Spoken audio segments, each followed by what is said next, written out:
ഇനി മറ്റൊരു ഇതേപോലെ ഈ സാധനമൊക്കെ കണ്ട് നമ്മളിടുന്ന സാധനങ്ങൾ അല്ലെങ്കിൽ പൊതുവെ നാട്ടുകാർ ചർച്ച ചെയ്യുന്ന വിഷയം വന്നപ്പോൾ ഈ വൈറ്റ് കോളർ ടെറർ എന്ന് പറയുന്ന സാധനം വന്നപ്പോൾ അതിൽ വിഷമിച്ച മറ്റൊരു ഡോക്ടർ വിഷ്ണു വാസുദേവൻ. ഇദ്ദേഹം ഒരു മോട്ടിവേഷണൽ സ്പീക്കറെന്നോ അല്ലെങ്കിൽ ഈ മെഡിക്കൽ സയൻസ് അതിലെ മിത്തുകളിലൊക്കെ പലതും അഡ്രസ്സ് ചെയ്യുന്ന ഒരു മെഡിക്കൽ സയൻസിൽ നോളജുള്ള ആളൊക്കെ തന്നെയാണ്. പക്ഷേ ഈ വിഷയം വന്നപ്പോൾ പുള്ളി അവിടെ വീണ്ടും ഒരു സ്നോഫ്ലേക്കായി ഒരു വോക്ക് നിലപാടുകാരനായിട്ട് മാറുന്നതാണ് നമ്മൾ കാണുന്നത്. പിന്നെ ഇദ്ദേഹം ഈ സർക്കംസിഷൻ്റെ കാര്യത്തിലും അതിനെ വെളുപ്പിക്കുന്ന ഒരാളായിരുന്നു എന്ന് എനിക്ക് ഓർക്കാൻ കഴിയുന്നു.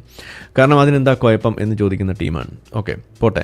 അപ്പോൾ ഇവിടെ നമ്മൾ കാണുകയാണ് ഇദ്ദേഹം എഴുതിയത്, താടിയും തൊപ്പിയും കണ്ടാൽ പേടിയാവുന്നു എന്ന് പറയുന്ന യുക്തിവാദികളോട് നമുക്കാട്ടോ ഉപദേശം. തീവ്രവാദികൾ ഡോക്ടർമാരാണ്, അതുകൊണ്ട് ഡോക്ടർമാരെല്ലാം തീവ്രവാദികളാകുമോ എന്നാണ് ചോദിച്ചിരുന്നത് ഡോക്ടർ വിഷ്ണുവാദവൻ.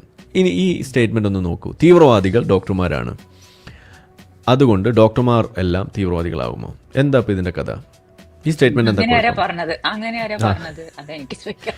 ഈ സ്റ്റേറ്റ്മെന്റ് ആരവിടെ വെച്ചത്? ഇതൊരു ഹൈപ്പർബോളി എന്ന് വേണമെങ്കിൽ പറയാം അല്ലേ? യെസ്, വിഷ്ണുവിനോട് എനിക്ക് ചോദിക്കാനുള്ളതാണ്, ഈ സ്റ്റേറ്റ്മെന്റ് ആരോടെ വെച്ചത്? തീവ്രവാദികൾ എല്ലാം ഡോക്ടർമാരായതുകൊണ്ട് എല്ലാ ഡോക്ടർമാരും തീവ്രവാദികളാവും എന്നിവിടെ ആരും പറഞ്ഞിട്ടില്ല.